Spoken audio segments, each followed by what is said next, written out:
gente recebe ao vivo aqui no estúdio do Jornal do Meio Dia o secretário estadual de Saúde, Ismael Alexandrino. Boa tarde, secretário, tudo bem?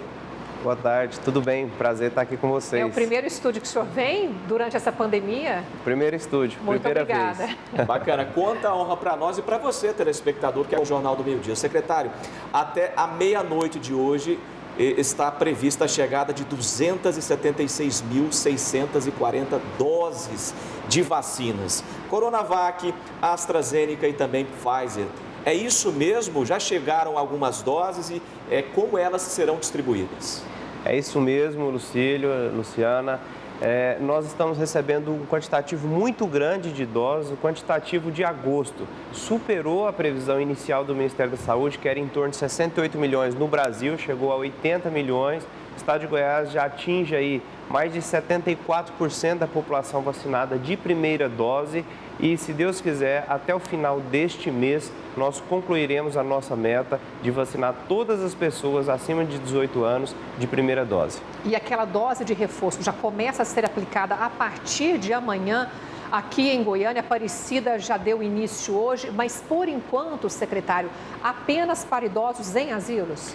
Justamente, semana passada, juntamente com o ministro Marcelo Queiroga, nós informamos que a partir do dia 15 nós vacinaremos a população acima de 70 anos e que já tenha pelo menos 6 meses de primeira dose.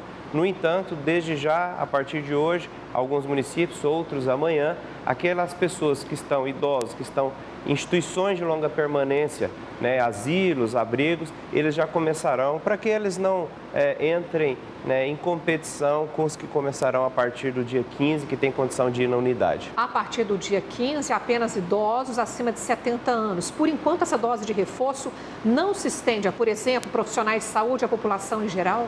Não, vai começar por idade, acima de 70 anos. Os estudos evidenciam que uma condição chamada imunossenescência, o que é isso? É diminuição da imunidade da pessoa idosa.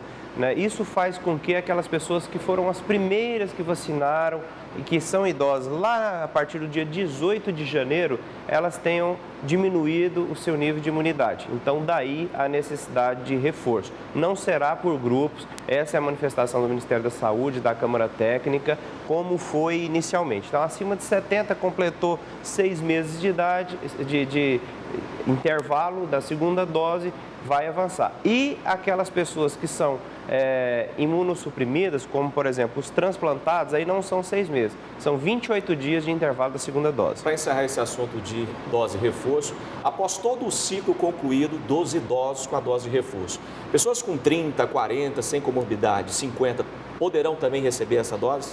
Poderão, nós baixaremos por idade, abaixo dos 70, e a condição será o intervalo mínimo de 6 meses da segunda dose, ou no caso, quando chegar o intervalo mínimo de 6 meses da Janssen, que é apenas uma dose, quando tiver intervalo mínimo de 6 meses. Independe da marca da vacina. Mesmo recebendo Janssen, a pessoa terá essa dose de reforço, assim como as outras, AstraZeneca, Coronavac, Pfizer? Justamente, independente de qual foi a marca, se foi Coronavac, se foi Astra, se foi Pfizer, se foi Janssen, completou 6 meses, faremos a dose de reforço. Alguma delas é possível que isso vai transpor o final do ano e aí já entra em 2022. Complementando, meus pais são idosos, a vacina deles vai completar 5 meses em outubro, diz esse telespectador. Mesmo assim, ele pode se vacinar a partir do dia 15 ou tem que esperar mais um mês? Não, como bem foi dito, acima de 6 meses de intervalo da segunda dose. Okay. Como neste caso em específico, só tem 5 meses, vai ter que esperar mais 30 dias para fazer a vacinação. Nos fala mais sobre o efeito da vacina, independente de qual marca. Ela vai se perdendo ao longo do tempo? Isso deixa bem claro que precisaremos receber essas doses todos os anos? Justamente, todos os estudos mostram que em relação à Covid-19, a imunidade conferida ela não é imunidade permanente, ela é transitória. Então, depois de certo período de X meses, começa a diminuir naturalmente a produção de anticorpos. E isso é mais presente nos idosos acima de 70 anos. Quando a gente olha para a estatística, a gente percebe isso no mês de julho, que a gente imaginava que seria só férias. Não. Mês de julho, nós tivemos um acréscimo de internação de idosos, de casos em idosos, mostrando aí que quando se completa 6 meses nos idosos, cai a imunização necessitando de reforço. Com a chegada de mais vacinas a partir de agora, existe alguma possibilidade de antecipação da segunda dose? Pelo menos para a AstraZeneca e Coronavac? Existe. Coronavac não, AstraZeneca e Pfizer?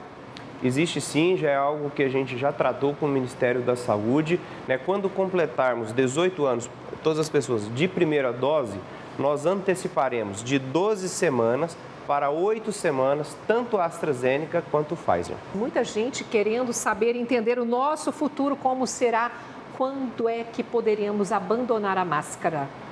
Luciana, a máscara, ela é um objeto que nos protege quando estamos junto de outras pessoas, que a nossa saliva, que pode estar contaminada, vá para outra pessoa e da outra pessoa para a gente.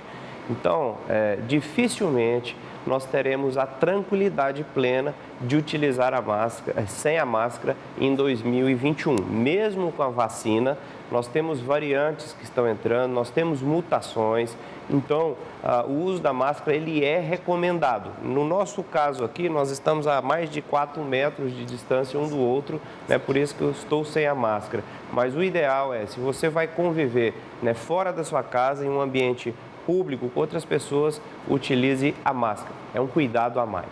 Secretário, gostaria que você comentasse, tem até uma dúvida aqui do telespectador, a veracidade de um estudo que diz que a combinação, a pessoa toma a primeira dose de Coronavac, depois toma a AstraZeneca. Essa combinação daria 4 vezes mais imunização para essa pessoa, mais anticorpos contra a Covid. Isso procede? E isso pode ser adotado aqui também?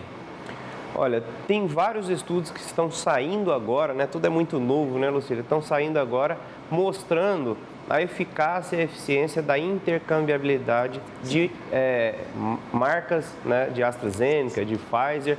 Então, isso procede em alguma medida, tanto que na dose de reforço agora, independente da marca que tenha sido utilizado nos idosos há mais de 6 meses, nós utilizaremos agora a Pfizer por questão de disponibilidade e de logística, né?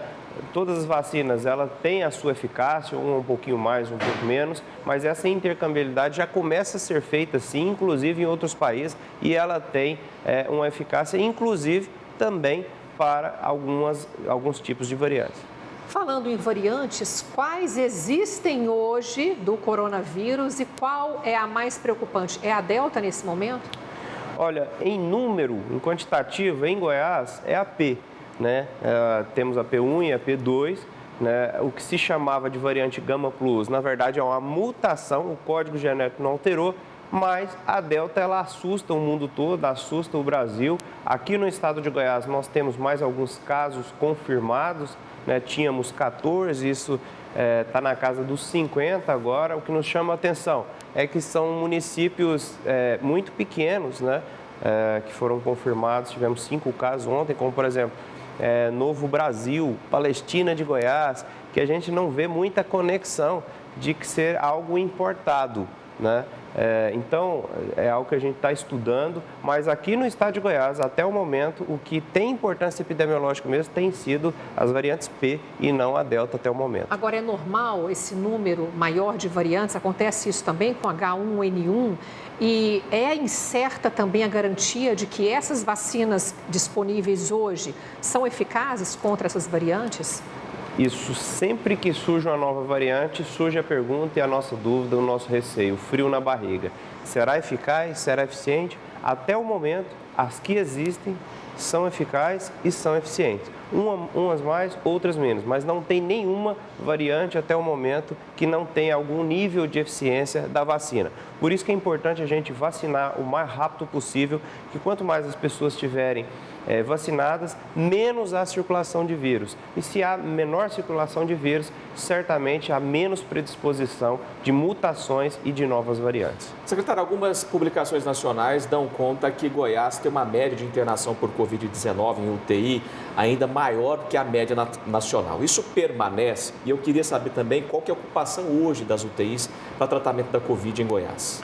Olha, o estado de Goiás, ele tem sido o último a subir o número de casos e geralmente o último a descer, né? Começa lá no norte, no Amazonas, isso passa pelo Nordeste, Sudeste, quase que uma espiral. Goiás é o último. Nesse momento, Goiás está em torno de 64% de taxa de ocupação de UTI, pouco mais de 40% de ocupação de enfermaria.